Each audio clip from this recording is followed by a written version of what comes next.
Cool. Sounds good. So welcome to the Lakers Mixtape. We got DJ Deans right in front of me. Is it Jarrell still? DJ Jarrell? Yeah, let's go with Jarrell. Yeah, but it's MC Joel for this show. Yes. And we got Nate, who's with the Carmel City show. Yes, sir. Playing videographer, photographer. So right now we're going to be working on a monthly, and I'm going to discuss this live. What's the realistic approach, Joel, for you? Can you do this twice a month when the season starts, or is that a little tough? Yeah, I probably can, yeah. Okay. Sounds good. And then keep in mind, if one's in, if one can't make it, you guys can always call in. Mm-hmm. Yeah. You know what I'm saying? How about you? You think twice a week is realistic? Twice a month. Twice a month, sorry. I'm already abusing the privilege right there. Hopefully we don't have that much to talk about, with the Lakers. So Yeah. Okay, so, I like twice a month. At minimum, once a month. Yeah. At minimum. So hopefully twice a month. Lakers Mixtape. So 2 new shows on Beat Junkie Radio. We got Carmel City, which you guys are also welcome to be a guest rotating also. You guys can be on Dash 4 times a month. Nice. Pretty much every weekend. Trying to jack that shit. You know what I'm saying? But so off the topic to the Lakers Mixtape. The last video I uploaded after our podcast is the need for 3 centers. Mm-hmm. Right? Because we have JaVale McGee, who got pneumonia after playing 20 to 25, up to even 30 minutes. Yeah. Dwight Howard, who played for the Wizards for only 9 games. Mm-hmm. First, we'll go round table. Do you guys agree that we need a backup center? A third backup center? Yeah, with the centers that we do have right now, we definitely do need a third center because they're going to be they need to all be load managed. I mean, we got to watch all their minutes, So Sure. having that third one just gives us that extra comfort. Like, okay, we have someone to go to, that'll play maybe that 8 to 10 minutes or so, give the 2 guys a rest, JaVale and Howard. So, And honestly, for me, just because Anthony Davis does not want to play center, that's a big reason we need a third one. Yep. Huge reason. Yeah, and to be honest with you, I would not want to see Anthony Davis versus who's the Denver Nuggets center? The Joker. I always know him by his moniker. Jokic. Yeah. Jokic. Yeah. Jokic. Right. That's a big kid. Yeah. To be backing up So Anthony then with Davis. him or like a Marc Gasol, these bigger guys. And Joel Embiid. I mean, right. And Anthony Davis isn't the type to get injured for a season, but he's a knick-knack injury kind of guy. yeah. So all our bigs really need to be load managed, to be honest with you. Yeah. Now, now when I posted in the video, just because I didn't know if he was still playing for Israel, but at least he knows the system, though it is a new system with Frank Vogel. What do you guys think about Jonathan Williams? Ooh. Well, I was thinking, if they're under contract with a team in Israel, I mean, can they get pulled from that or? Yeah, it's a relationship that the G League has with the players. It's almost like they constantly have 2-way contracts. Oh, okay. So because I'm concerned, we all like Kenneth Faried, Yeah. as we recorded, but I think there's a reason why he's not getting signed. That's true because nobody else is looking at him, right? Everybody needs a wiry big or a pseudo big like Kenneth Faried, but there's a reason why he's not getting picked up. Maybe even I thought we needed a stout guy like Nene. Yeah. To go against Jokic and Joel Embiid. But he must be, I didn't follow the Houston Rockets, but was he injury prone or was he playing full seasons? I assume not at this point. Yeah. I'm not sure. No, I didn't see much of him, honestly. He must have just He didn't get any burn though, when he was at the Rockets. But one guy I was actually looking at too was this guy Eric Moreland. Oh, I don't even know who he is. Yeah, he was on the bench for with Toronto this past season, but he was a solid guy. He just actually got signed by OKC with a training camp contract, so they got him for now. But he was a good energy guy, solid, young, athletic, real good rebounder. He would have been a really good, solid player for us. Right. Yeah, I just feel like sorry to recap this again, guys. Yep. I used Golden State as an example. First year, their starting center was Andrew Bogut. Maurice Spates and Festus Ezeli coming off the bench for him. Their second year, though Varejao played very little, but you have Pachulia, Varejao, JaVale McGee. And I think that's the league now. You don't necessarily need a good, super great center, but someone serviceable who just can fill in minutes. Yeah. At this point. That's it. Just a fresh body, fresh big in there every single time. Right. I mean, another guy would have been like Amir Johnson was one that I was looking at too. Yeah, he's good. Really good, real good role player. I thought he would have fit. He's relatively young too. I mean, not young, but he's not old. He's like early 30s. I think he's like 31, 32 right now. Right. Well, what and your thoughts on Dwight Howard? Because for me, let me set it up. I feel he is a high risk, high reward guy because it seems like he's saying everything and doing everything correct right now. And I do feel like there is some truth and honesty and regret about how he used to be. Mm-hmm. And this is his last chance. I just worry about nature. Yes. To be a fuckhead later on after, I'm officially with the team. Yeah. It's January, whatever, to 20th. We have till the 19th. Oh, it's Dwight Howard time. Yeah. Well, it seems like he gets discouraged a lot too. Like when someone starts talking about him, like he starts kind of hanging his head. Maybe that's in the past. I don't know. But in terms of like what you brought up earlier, what he's saying in the press, at least he got that part fixed. Because before, he couldn't even say the right things in the press. Sure. So at least he got that part fixed. Another thing too is, I don't know if everybody saw that picture of him on Instagram, but he's looking real lean and real in shape. So the one thing I'm trying to hang my hat on, because honestly, I'm not a Dwight Howard fan at all. Okay. Is that we can't deny that guy's an athlete.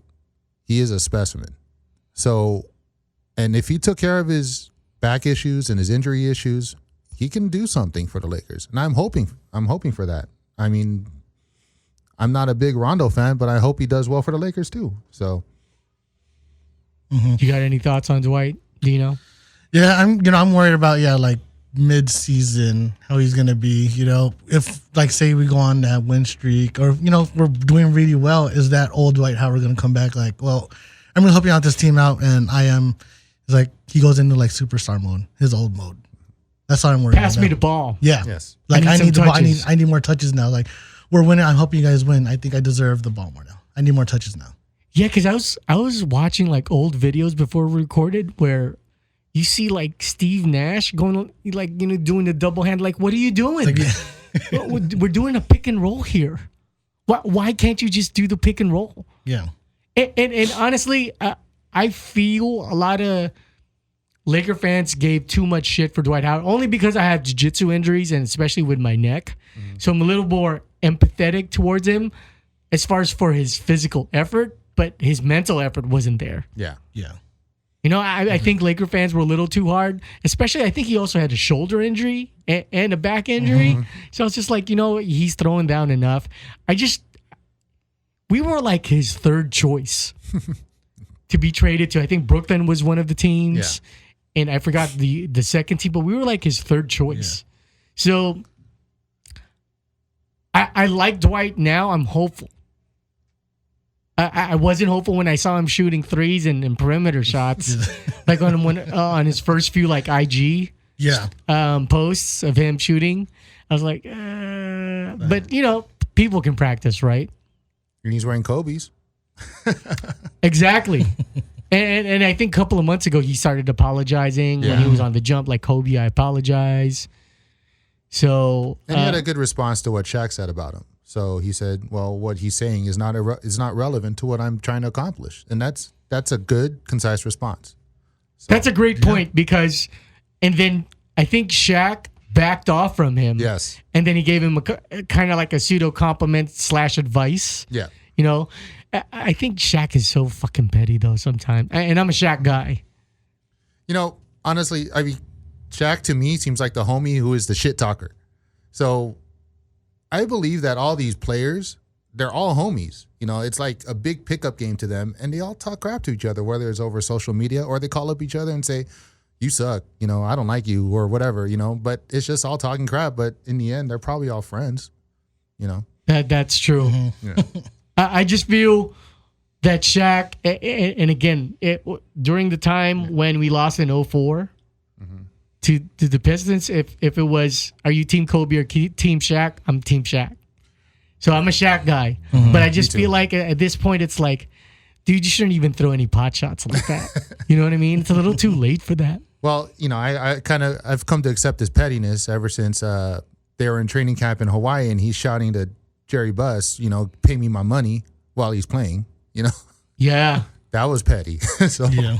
And that was a bridge that was burnt. And honestly, I thought Shaq's career, when he started playing at Phoenix, then he started playing for the Cleveland Cavaliers, and then he started playing for Boston. It was just like, you kind of ruined your legacy. And he even shows up to a meeting with Nike and Reebok, wearing Reebok gear. I mean, what is that? Yeah. So I don't know if that's him just going like, dude, I'm a big man. You ain't going to stop me. Yeah. I think that's more ego thing too. Yeah. Ego / petty, so. Yeah. So, anything else to put in? So, Josh Hart had some emotional words on his pod. I think what is it called? The Heartfelt pod, or I don't Something know. like that. Oh wow. Right. So Soy baby. yeah, totally. Heartfelt. Wow. Heartfelt. Is that what it is? Yeah, I think so. I don't know. That sounds cute. So I'm reading a quote here, and he says, I played my ass off for the purple and gold, played hurt and never had an excuse as a player. And as a player, you just want the courtesy of a phone call and saying I got traded. And then how do you guys feel about that before we even get into Jared Dudley responding to it? Should I start or you guys? Good. So as we've all done radio before in Track Life, for those of you who don't know, I used to be on another online platform called Track Life Radio, and Joel and Dina were like founders of that platform. I'm a big societal guy, right? Long talk conversation. Putting myself, as you guys saw, the crew I had were all millennials because I was going to a junior college to study the younger squad, broadcast and TV and film. If I put myself in Josh Hart's position, he has every right to complain because it's a be seen, be heard era now. But if I put myself in my shoes, I go, dude, you're in touch with the internet. Trading happens, and like this is just a part of the game. So why are you bitching and complaining and then utilizing a podcast to emote that's something that happened about months ago, and then previous months before that you were supposed to be traded in February anyway, so you should have had a heads up. So which side do you guys lean on? Are you guys more sympathetic for Josh, or it's like, dude, you got to learn your lesson? Yeah, it's more, you got to learn your lesson. It's time to put your big boy shoes on. You know what you're getting into with all this. And, it's the NBA. Like they always say, it's a business. They didn't have to tell him right away that he was going to get traded. Right. Not at all. And you, Joel? Yeah, I mean, I actually posted about this when it happened. I mean, really, number one, GMs, they don't have to inform players or agents about trades, until it goes public, unless there's a no trade clause, like Kobe or Nowitzki had. And honestly, do GMs and agents really like each other? I mean, they shouldn't. They shouldn't, no. Because agents are trying to get their clients paid and GMs are trying to pay as little as possible, right? So the third part to this is what applies to this generation, is that things will be leaked to the press, and the people leaking these things have Twitter accounts. You might find out you got traded before the public finds out, which means before your agent finds out, which means this is the business. Get used to it, because you don't see the veterans crying about this. So that's a great point, because, when Derek Fisher was traded to Houston, he knew previously in advance, and that's when they got Ramon Sessions. Yeah. Okay. And then because Derek Fisher knew it in advance, he ended up going for a buyout. So that's a great point, because, if they knew, he could halt the transaction. It's a really good point. I remember Ramona Shelburne talking about that on the George Sedano show. And she was just like, yeah, this is the era of leaking. And it's the player empowerment era. Yes. So what's happening is, you could actually halt the whole deal, fuck everything up. Yep. So for me, I don't know. I think it's also overthought by the media, and though we are technically pseudo media at this point, but Josh Hart should know. Josh Hart should know. Maybe it's just a human feeling where it's like but until it happens to you, it's a fucking heartbreak. Yeah. And it's funny that you brought up Derek Fisher because wasn't he president of the Players Association when they negotiated CBA? Sure. I mean, put this in the CBA in the future, but right now you're attached to that CBA that was already signed. So. Yeah, so basically, it seems like it's a three-way sweep, according to what Jared Dudley said. I've been traded 3 times since I've been in the league, and only once have I got a phone call before the news broke. That's not the nature of this business. I think Jared Dudley's going to be like a Derek Fisher, Rick Fox type, even though he may not get that much PT, which I hope he does, to see if he can still shoot. Yeah. But he's a good veteran presence to have on the team. He's going to be the clarity guy. This is what I'm going to call him, the clarity guy. Like Uncle Jared, right? Yes. And that's what he said too. When that's what he said coming to the Lakers. That's what his role was. He was looking forward to that, being that veteran presence in the locker room, being that leader in the locker room. So he went to Jared. Hey, do you think he can play the 4? I think he's 6'7". In doses. He can. I think that's going to be a matchup specific thing. So, okay. He obviously can't check the big, the big 4s. But when someone comes in with a smaller lineup, yeah, definitely. Like a small ball 4? Yeah. Like I think he's good for like an off the bench kind of 3 or 4. Yeah. To back up LeBron. So where do you guys stand? Because this is still a debate. If you guys see this on like Twitter, Facebook, or even the blogs. The starting lineup. Should Kuzma come off the bench? Because for me, I like the idea of, let's say the second unit in theory. Let's say it's Quinn Cook, KCP, Jared Dudley.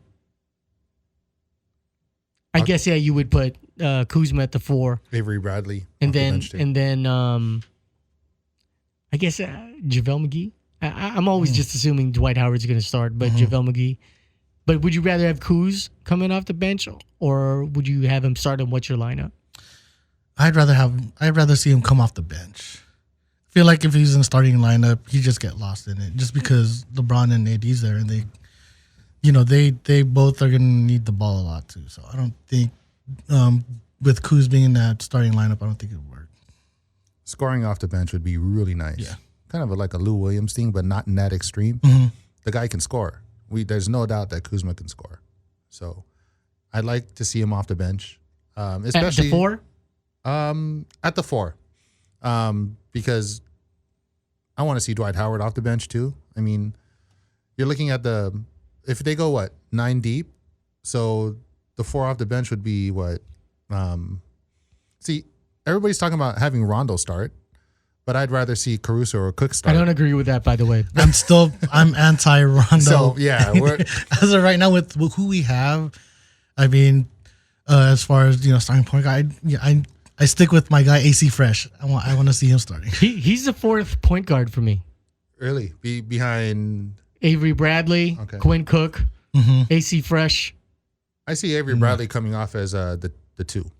As a 6'2" guy, huh? As a shooting guard, Right, but as a 6'2" guy? Well, you're talking about, once again, matchups, So it depends on who comes off the bench for the other team as well.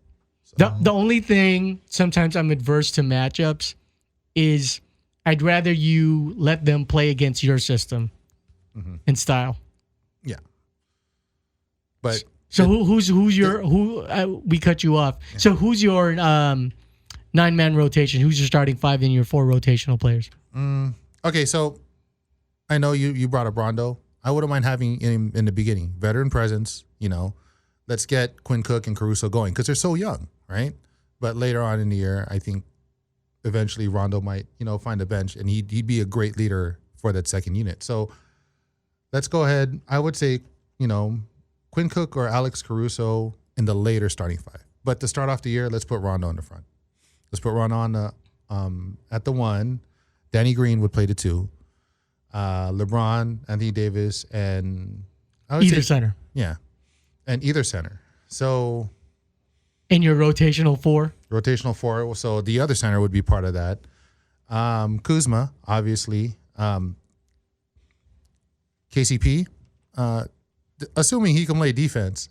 So He has effort. He has Yeah, effort. So he has effort. I think KCP has effort. It's not consistent as far as for offense, but and, it's and apparently he was the only guy on the team last year who had a green light to shoot whenever he wanted.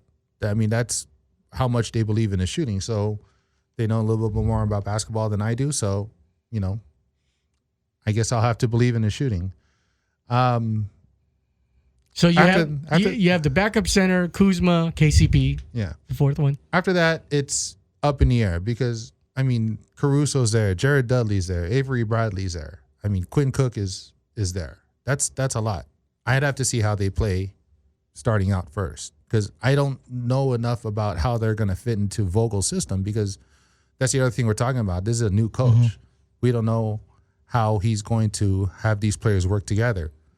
So I would say maybe that first 8 is all I can come up with right now because the 9th spot is really just up in the air for me. How about you, Dino? Who would be your starting 5? So it'd be Davis, LeBron, and then Davis at the 4?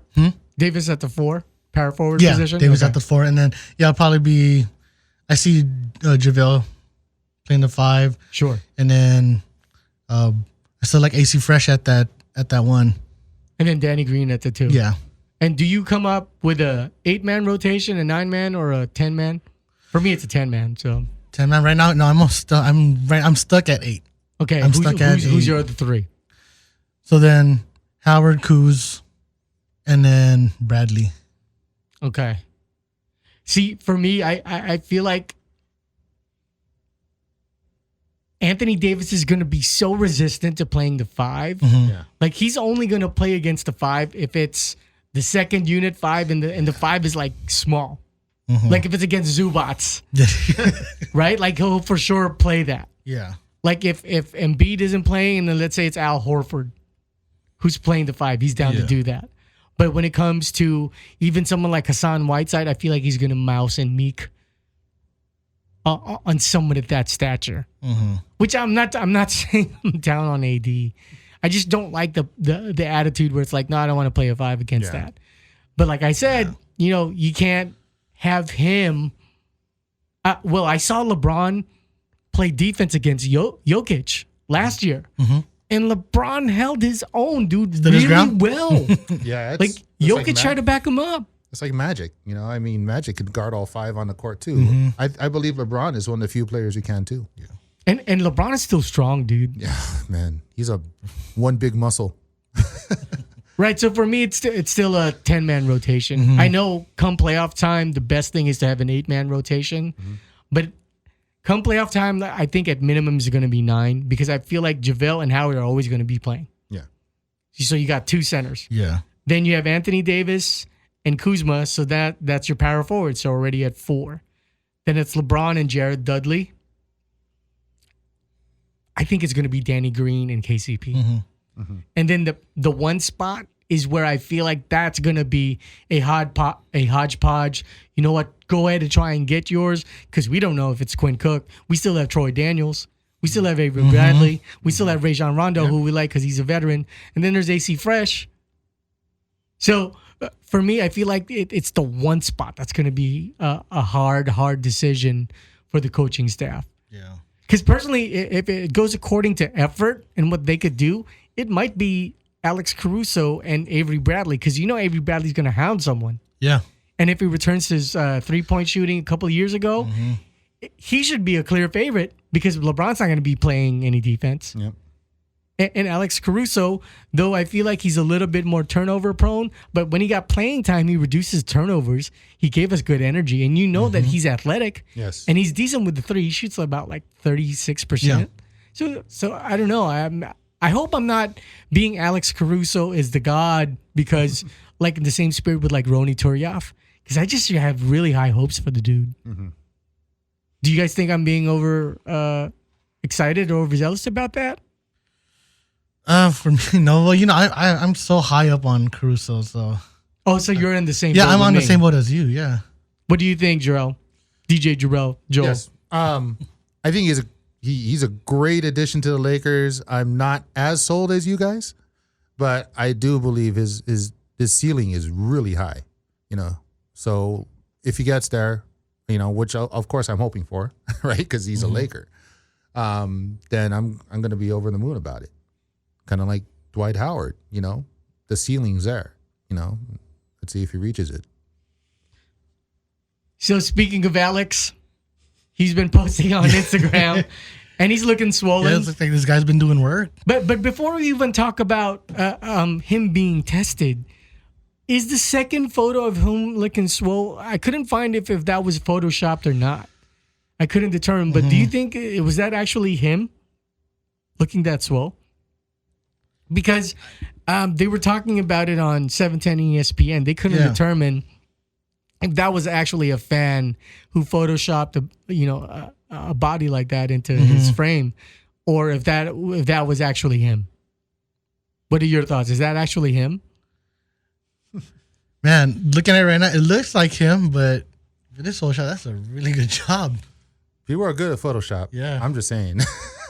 So that isn't Alex Caruso, right? I think it's really close, but it looks like a 15-pound enhancement from it. Well, when you do work out, your muscles do swell a little. But that fast? Between a couple of weeks? Yeah, no. Yeah. People are good at Photoshop. So you guys think it's a Photoshop, huh? Yeah, I do.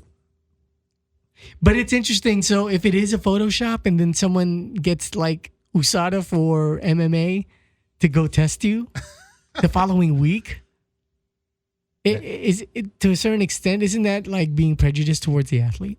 No. The interwebs is pretty damn powerful these days, right? But this is the first time I've heard anyone getting tested. Off of, yeah. Right? Yeah. That's the thing. I was like, wait, they do testing?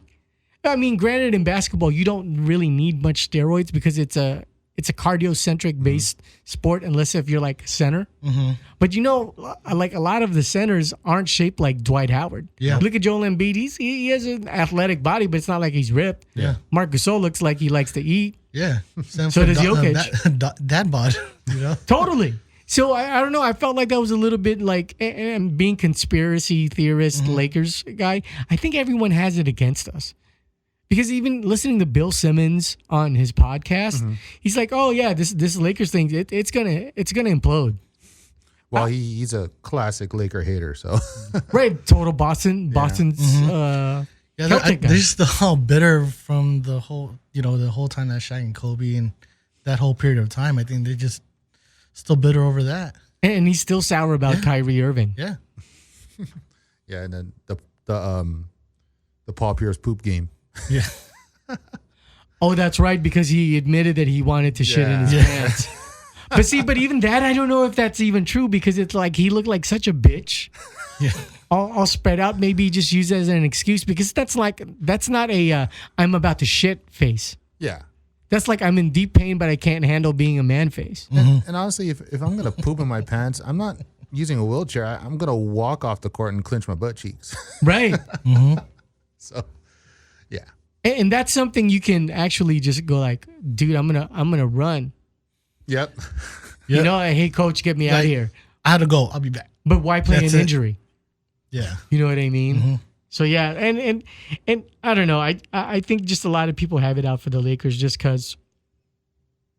I mean, that's true, because we've talked about it before. Like me and Joe, we've talked about it, like just in the off season or whenever we'd see, like Team USA, we'd see our players be like, hey, you know what?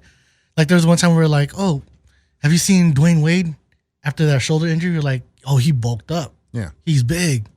He's been in the gym, but then we never heard of him getting tested after that. Same with, even bring it back a little bit too, with Kobe. Him, there's one summer where he came back and we're like, man, have you seen Kobe? He is yoked. But didn't hear anything about him getting tested or anything like that. That's what I'm saying, dude. Right? I think that's Laker prejudice. Yeah. Yeah, Like- it is. It like- definitely is. Like no one wants to trade with us. Everyone's trying to undercut us. You know, with Steve Ballmer, the New York James Dolan tried to halt like one of the trades and signings. You know, he's trying to be like a partial owner to Inglewood Oh, jeez. Wow. for him. You know, so I think there is true like Laker disdain There is. out there. Yeah. Haters always look up. That's what I say. But am I blowing this up too much? No. Nope. Completely Makes agree. sense, Yeah, right? yeah, Because it's like definitely Alex makes Caruso. Why Alex Caruso? I don't know. I Because hope he's wearing purple and gold, like you said. that's it, right? You know, people walk into Staples Center and you see banners and they get jealous right away. You know, I mean, it's the same. There's hatred for the Boston Celtics too. You know, I mean, you hate winners. You just look up and you're like, damn it, that's what I want. You know, Totally. And they have it. You know, Yeah. you know, like they see, you know, hot people like movie stars and celebrities courtside, and they're like, man, I want that at our games in OKC, but it's not going to happen. Right? Either that or they're going to say that's bullshit, but they really want that. Yeah, too. they really Yeah. want that. You know, they want to rub elbows with like, you know, Jack Nicholson, Jack Rihanna. Nicholson, Kendall Jenner. You know, I mean, well, maybe not Kendall Jenner, but well, yeah, Kendall Jenner. Yeah, dude, I'd fucking bust a nut in that bitch because she's worth like $2 billion now, dude. Yeah, So you better yeah. correct that statement. Get out of my country, bro, because I'm trying to. Well, if you're an NBA star, you know, better, you know, consider that your career might go down the drain. Totally. So, but It's yeah, It's It's that Kardashian vagina, dude. Like you look at with Chloe and how many like seasons she's massacred. oh my gosh. Like when she was dating James Harden, Oh yeah, that's right. I forgot about that. right? Lamar Odom Oh, wow. went fucking nuts, dude. That's funny. You brought up the Kardashians because just recently, who was it? Blake Griffin. Who was he dating before? Was it Kendall? It was Kendall. Yeah. So they were at I don't a know party. which sisters Yeah. which. So they're at like some party or something, and then they were hanging out and all that, and then who shows up? Kuzma, the guy who's trying to date her right now too. Oh wow. So they said the people at the party were saying that Blake Griffin and Kuzma that whole time were sort of having like a eliminate, trying to get the attention of Kendall. Oh, And I Really? yeah, just reading, I'm like, I just want to be there. I'm like, Kuzma, no, just step back, bro. Not worth it. because I remember like Chris Humphries when he was like dating. Oh, him too. Yeah, Kim. And he, I didn't know who the fuck Kim. They got Chris married. Oh, that's right. They got married. That's right. So. Yeah, but yeah, I mean, I don't know, dude. It's just well, when you get into like dating and groupies like that just becomes way too touchy. Even Ben Simmons was involved with Kendall too, right? Mhm. Wow. Yeah, and I think they're trained by their mom to go for giant dick black guys who play in the league, And make money themselves too. yeah. right? Because as rich as Kendall is, man, Kylie got more money. So that's crazy to me. That is so crazy. So Yeah, so but circling back to Josh Hart, he also said that it's not the organization. He loved his teammates and coaches, but he had a problem with one person. I wonder if that's LeBron, or either that it's going to be who's our new president? I don't know. No, it was Magic and him. Kobe's old agent. Pelinka. Pelinka. As Yeah. a GM. Yeah, so GM, sorry. So that's either going to be Rob Pelinka or LeBron James. But I would say more Rob Pelinka. you think so, huh? I think so. Because Rob Pelinka, it doesn't look like he's very connected to the players except for LeBron. Rightfully so, though, because he is the GM. These are assets to him. These are not, you know, he was an agent. He's seen both sides. So he totally, I mean, he knows the business end of what's going on more than anybody else, really. So I personally feel it's a little bit LeBron. You think so? But he's just using Pelinka. He's using one, but he's keeping that mysterious so that way you can keep guessing. Yeah. But I think it's LeBron. What do you think? Oh, sorry, Joel. I didn't. No, good. Well, if it is LeBron, then man, he's doing it brilliantly, right? He's a smart dude. So, Yeah. but I do feel it's more Pelinka, Mm. because I've seen the Lakers just buddy up and be kids together, and you know LeBron's kind of like that Matthew McConaughey and Dazed and Confused kind of guy. He's kind of like the older guy with the younger guys, but he still acts young. Yeah. So yeah, because I think Rob Pelinka is a shark, right? He's a total shark. He doesn't care about you. You're like a number. Yeah. You are a salary, and see what you can do for us. Doesn't care about feelings. Totally. Just straight business. So I would think Pelinka. You think it's Pelinka, huh? Yeah. With that, yeah, with what Jolson and all that, yeah. I think it would be Pelinka. Yeah, sometimes coming off business-like makes you seem like an asshole. Yeah. Being shrewd comes off as being a jerk. And you got to move on to the next really quick, right? Yes, definitely, especially in this business, So, do you guys still feel? I mean, just to recap our last episode, when it's Brandon Ingram, Josh Hart, and Lonzo Ball, they still don't equate to AD from what we've seen. But do you guys feel those three guys will flourish or at least one of them will flourish, or are they like really good role players and they're young and athletic right now? I think, if anything, Ingram probably has the best chance. I would think so. I think Ingram has a DeMar DeRozan yes. in him. Yeah. I mean, it has a lot to do because DeMar DeRozan doesn't shoot threes either really well. And Ingram shot like 32%, I do believe, on his last year. Yeah. But I think Ingram's dope in getting into the paint, dude. Yeah. Oh, yeah. He's slinky. He like gets in between people, and you don't believe that how do you get in between those people and get in the lane? And with that length, it's just it's a dangerous thing. But yeah, I would say Ingram has the best chance to really flourish. Second up after Ingram. It's got to be Lonzo, right? I like Lonzo. Lonzo. I like what he does on the defensive end. That guy's just amazing defensively to me. So is he your first choice to flourish out of the three? No. Okay, it's still Brandon Ingram. Brandon Ingram. Yeah, I think Lonzo, because, all right, here's the comparative state, right? Brandon Ingram for 3 years got injured all 3 years. Okay? The last one was kind of like, was that a blood clot in his shoulder that could have affected like his heart? So I'll pass it as an excuse, but here's the deal. It's still 3 years in a row of missing a big portion of the seasons.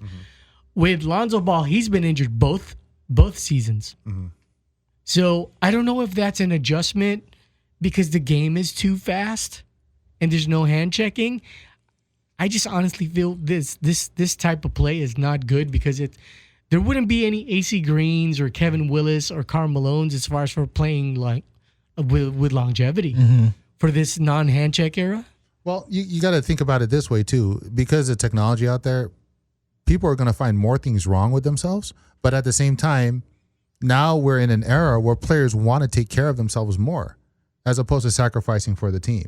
So, when they say, "Oh, there's something wrong with your wrist," it's not only the doctor that's going to say it, but the agent's going to be like, "Look, you got to protect my guy too," you know, and then and they're going to convince their client, I need to protect myself too. So it seems like it's more of a cautious approach now because these guys are so, I would say, oriented in terms of self-preservation as opposed to sacrificing for the team. I like that in general, but specific to Lonzo and Ingram, there were legit like ankle fractures, stress fractures, but in general, there's something like Kawhi. Like he's dude, I'm playing 60 games. Well, there's another thing I kind of read about too, and there was some discussion, but I know that the Lakers just recently replaced their head trainer. So they're talking about maybe with an Asian lady. Yeah, with an Asian lady, which is awesome, by the way. Right. But there's talk that like they weren't happy with the way they with the way they treated Lonzo and Ingram, and maybe the longevity of recovering from their injuries had something to do with that. That's why they got rid of the trainer. That's a great point. Yeah. So there's that out there. Once again, we're not part of the locker room. We don't know that for sure. This is all speculation, but that makes sense to me. It makes a lot of sense. And Josh Hart was injured quite a bit, even his first season. He didn't get to play till like February. Yep. Late January, February. Yep. So the trainer might have something to do with it. I mean, the trainer is a crucial role. Gary Vitti wouldn't let that happen. Yeah. Tell you that now. Gary Vitti was pretty good. So, how about you, Dino? Do you think like all these injuries from Lonzo and Brandon Ingram is something long term. Like this will frequently happen. Like you look at Kyrie, you look at Anthony Davis all throughout their careers. They've always had like lingering injuries. Yeah. Do you think this is something for them? I hope not. I mean, I thought the same way about Curry when he came into the league. Like this guy has glass ankles, you know, and you know he overcame that. And look how he is now. But I'm hoping it's not something that lasts like their whole career. But you never know.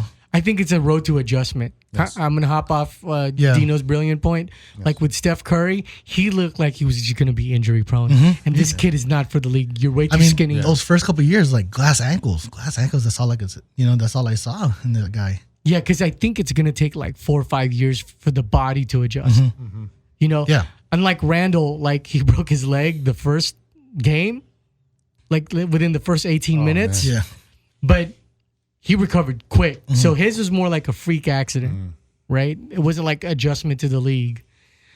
But with Julius Randle, like he's a bull, dude. He's a big, giant bull. And I think I would love to get him back, to be honest with you.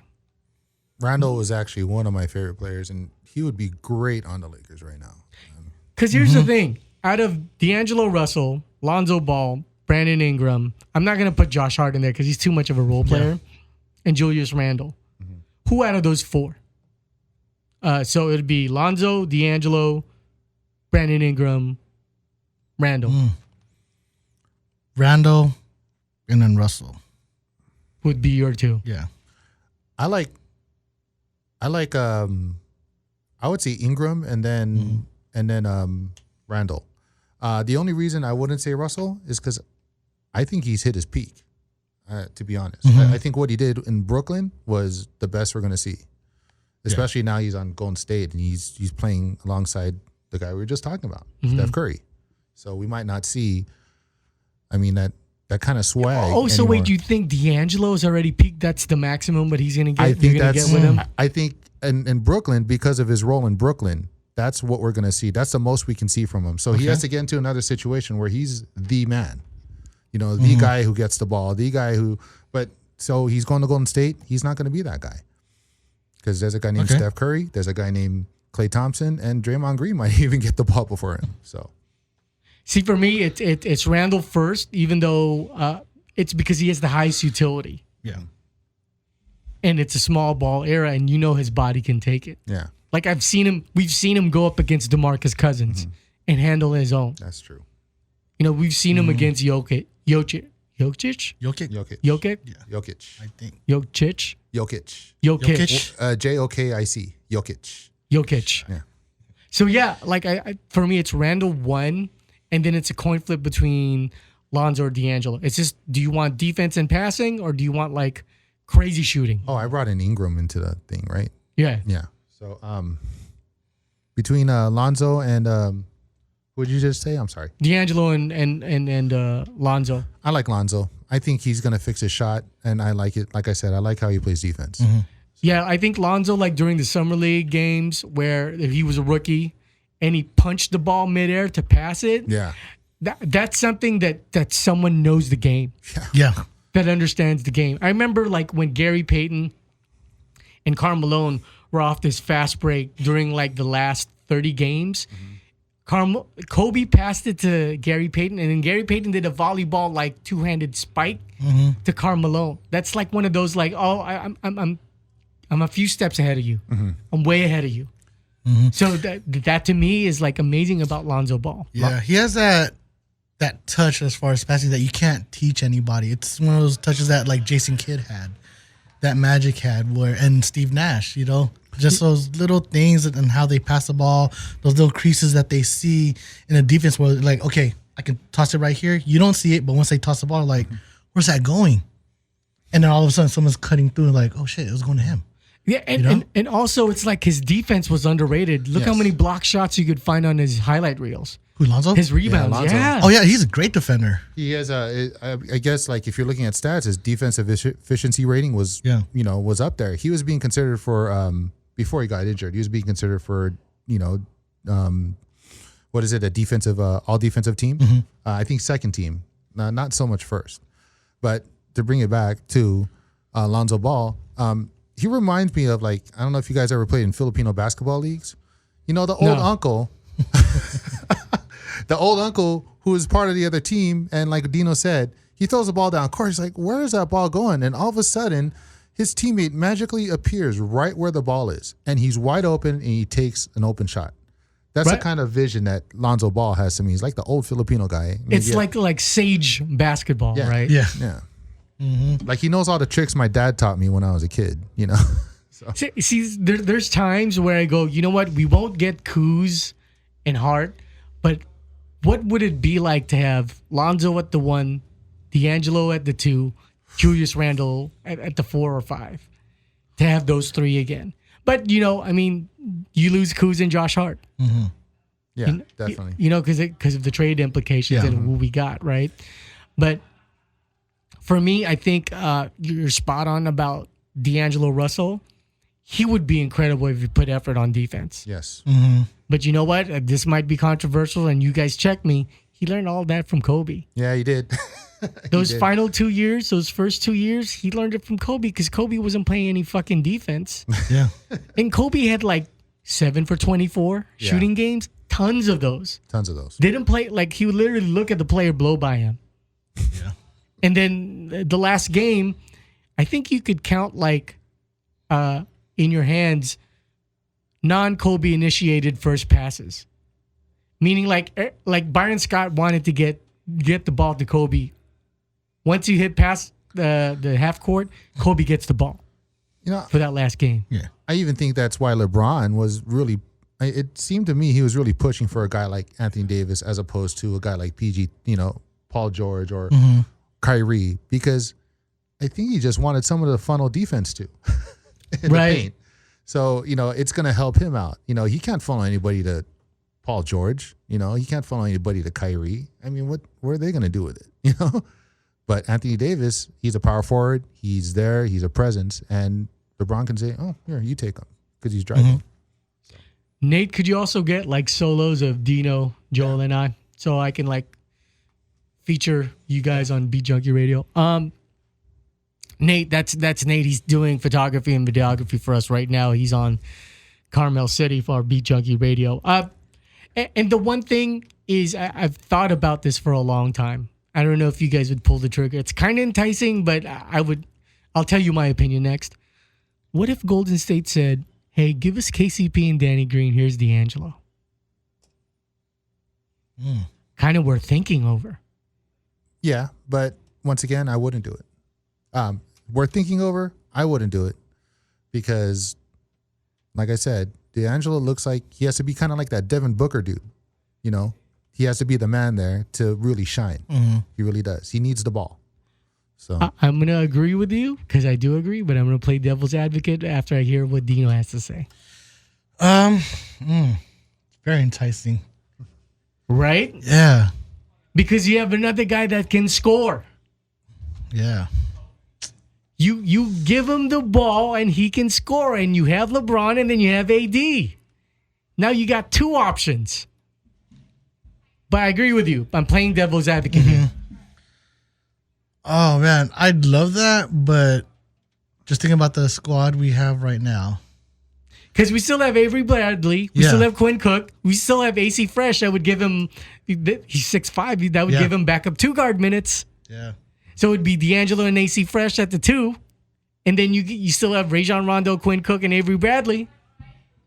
Okay, but D'Angelo Russell, is he a catch and shoot guy? Can he be a catch and shoot guy? Because it doesn't look like he'll be bringing up the court much if Rondo's on the court. Here's where I get to argue that. Okay.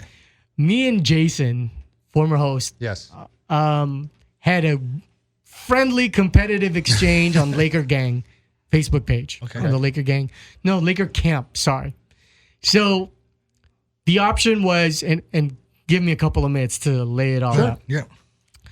The choice was to have AD and LeBron playing the same team. If you could sign a third, who would you sign? Jason was in the penchant. This is before even Kawhi was a consideration. So this was like May. Oh, wow. This is not even June. Yeah. Maybe even April. Jason wanted Klay Thompson. I wanted Kyrie. And I'm obviously going to be biased towards myself because it looked like, I refuted really well with a lot of backup stuff. With LeBron, both times when he won, he had a guard that can dribble, penetrate, and get his own shot. Dwayne Wade, Kyrie Irving. Mm-hmm. Klay Thompson cannot dribble, penetrate, and get his own shot. Yeah. That's why Danny Green is far more optimal because he's cheaper, he plays defense, and he's Klay Thompson light. Right? Mm-hmm. Just for conversation's sake. Yes. But when LeBron, AD is new to this game. So he might be better than Chris Bosh. He's definitely going to be better than Kevin Love. Let's say he's better than both on his own. But can you dump the ball into AD and he feels the pressure? And then now, okay, it's championship time, AD. Go get it. D'Angelo Russell has no fear. D'Angelo Russell can get to the basket and do a floater between 8 to 10 feet. D'Angelo Russell can get his own buckets off the dribble, bringing it up. He can just do a pull-up Derek Fisher if he wants to. So for me, LeBron James is optimal when he has a guard that can get his. Which is why... Oh, sorry. Yeah. And I still disagree, but I use that argument because LeBron has not yet been proven without having a guard like that. And keep in mind, LeBron had Mario Chalmers who can just shoot the three and just follow the orders. And then he had Dwayne Wade. That's why I'm not so opposed to getting D'Angelo Russell. Mm-hmm. But the only thing is, now I'm going to counter myself, is because Danny Green plays defense. Mm-hmm. KCP plays defense. KCP, if he's on a good streak, he's awesome. Danny Green, he seems to taper out and still be reliable. Well, it's funny you brought it up that way because you know who I wanted at that time? Around May, I remember?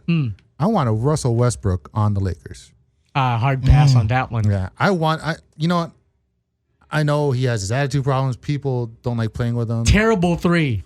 But to the point you're talking about where he's a penetrator and can create shots and he has a killer instinct, I mean, he's better than D'Angelo Russell in that regard. And D'Angelo Russell, he makes threes, but someone told me, I haven't watched him enough, but it's not as consistent as it should be with his threes. So, but he averaged 38%, so that's pretty good. Yeah. I've always been pretty high on D'Angelo. I think even with the Lakers, I think my only problem with him was when he was with the squad was he had a lot of growing up to do. That was it. Still does. Yeah. And there's a lot of millennials that got their dicks hard with that concept of let's give away Danny Green and KCP because the salary matches, and then we get D'Angelo Russell. But that's the same thing with Dwight Howard for me, just to tie it in. Yeah. It's all attitude. Yes. And what I've always said to people on forums, which by the way, I've stopped commenting on forums since July, and I feel healthier and my diabetes and stress factors fucking dropped, and it's way better. I just feel there's one reason why he's been on 3 teams now, the last 4 years, because he's a knucklehead. Yeah, he's so talented. People are talking about, everybody deserves a second chance. I go, well, Dwight Howard's had 3rd, 4th, 5th, 6th, 7th chances, I mean, and everywhere he's gone, nobody has said anything good about him. Nobody. Not one team. So, like I said, he looks like a specimen. That guy, he looks like freaking Alien from Alien versus Predator. D'Angelo? No, or are we talking about Dwight Howard or Dave? Are you talking about Dwight Howard? Yeah. Okay. So, he's a specimen. So, like I said, I'm really hanging my hat on that. I'm hoping. So you still pass? After everything I've said, you guys still pass on D'Angelo Russell for Danny Green, KCP? Yes. Yeah. Because there is a LeBron on the roster. And I believe that, and maybe Vogel's system will adjust to that. We don't. I have no idea what Vogel's going to do. I don't have any knowledge of what his system is. See, I think AD has A talent but has B personality. So down the stretch, I don't know if you could count on him. He's not going to be nonchalant like Brian Shaw or Robert Horry or Rick Fox or Derek Fisher. Like, I'm going to shoot this. Fuck off. Yeah. Yeah. Shaq passed it to me. Okay, I'm going to get it. I'm going to Steve Kerr this shit. I'm going to BJ Armstrong this. I'm going to Tony Kukoc this. Yeah. I just feel like D'Angelo, and again, I'm against signing him because of his personality. Yeah. But if D'Angelo played defense, I think that changes whole outset as a player. Well, you could say that about a lot of players in the NBA, right? If Devin Booker played defense, man. Because this no hand check era promulgates just offense. Yeah. Why do you think there's a lot of people that look at Kawhi as like this demigod now? Because he plays defense and offense. He's Scottie Pippen with a jumper. That's all. Yes. Yeah. That's all he is. He is. But I mean, Scottie- that's not all he is. I love Scottie Pippen. Don't get me Scottie wrong. Pippen was crazy defensive. So Yeah. So to me, I just want the hand check era back. well, let's see if the Players Association approves that. I don't think. I think it's way too much The money. league's not going to approve that. It's way too much money. It's too fast. It's too entertaining. It's too highlight centric. Dude, I always said this: Dwayne Wade wouldn't be Dwayne Wade in the hand check era because he drives to the basket. You know how he's off injured? Yeah. Yeah. He'll get fucking elbowed by his own teammate and he'll die, dude. Yes, he will. Gonzo Morning, Alonzo during practice. Dwayne Wade tried to drive into that. Dunzo. Dunzo. I mean, even guys like Dennis Rodman wouldn't let him get away with that. PJ Brown. PJ Brown, Kevin Willis, so. Even Kevin Garnett, even though he's skinny and lanky, he knew how to. he's he knew how to wi- get you. He's But wide. he was rugged. He's strong though. That's the He's thing. wiry. Like they say, he's stout. You know, Is it KG over Chris Webber? for me, yes. Yes. Same here. I always thought Kevin Garnett was the perfect Yeah. teammate for Kobe. Yeah. Imagine you had those two with that intensity. Oh, wow. Okay. So we're pretty close to wrapping. We've gone for like 58 minutes. Just fantasy time. Yeah. I know this is going to sound unrealistic, but it works out numbers wise. And this is spilled milk talking. Okay, we traded for Pau Gasol for Kwame Brown, Vlad Rad, Javaris Quinton, and a pick, right? Mm-hmm. We still had Andrew Bynum and Lamar Odom and 3 more picks. What if we traded also for Kevin Garnett? And your 5 would be Pau, Garnett would be your 4, Kobe, and fucking Derek Fisher. That's It's nice. a wrap, dude. It's a wrap. That is a wrap. In that era also? Yeah. But at the time, Bynum and Odom were balling. So And they filled the void of what the Lakers needed. yes, You know, Andrew, you back it up. Yeah. Pau, high post. That's played in the post high game. post and gave Bynum. The high-low post game was on point at that point. But Kevin Garnett yeah. versus Bynum and Odom. I mean, we had our cupcakes, but if Kevin Garnett came out, we had cupcakes and cake and steak and everything else. Yeah. But We still had the money, dude, and we still had the players and the contracts to trade for it. I don't know why they stopped. I thought, imagine if Kevin Garnett saw that and he goes, you know what, I'm going to play with them, dude. I'm going to pass on this Boston shit. And then Kobe would have had far more rings. The Lakers would surpass Boston because Boston would have never won because we got Kevin Garnett. Taking those rings. wasn't there somebody who really advocated for Andrew Bynum when they drafted him, and they just want to stick with him? I forgot who it was, but it was Probably Jim Buss at minimum because he's the guy who drafted him. That was his guy. That was his Yeah, guy. that was I his think guy. that's part of the reason it probably didn't happen. I mean, at the time, he was showing so much potential. He was quick. He had a nice little jump hook. He had power. He played defense. Props to Kareem for showing him that footwork. Definitely. And props to him for absorbing it too. Yes. But yeah, I don't know if I would have made that trade, but man, if it happened, that's I would have pulled it, especially as hindsight. It's easier right now, right? To say because it's hindsight. It's like several years ago. No, a decade? Yeah. Almost a decade ago since we last won. So for me, it's just like, when we won against Boston, Bynum already had his knee wrapped. yeah. So he was on his last leg. And when we got Dwight, just to tie it back to Dwight as we opened, dude, Andrew Bynum did not play well anymore. Yeah. And he fucked fucking Philadelphia. Yeah. Well, Well, there's a lot of topics we didn't cover since it's already been an hour. So I guess we'll just do that for maybe the following week. Yes. Or in a couple of weeks. Yeah. I'm going to give you guys a break. Give Nathan's been here like 3 weeks in a row, dude. Oh, wow. But that's the Lakers mixtape. No mix for today because I want to do some training with the guys. But let's settle on a time of the month. So that way our listeners can have a consistent, it's the first Saturday of the month. We're going to do that with them. Second Saturday will probably be Carmel City, which you guys are always welcome. That's cultural commentary and music talk. So also for the show, because I do some of the mixes for our show.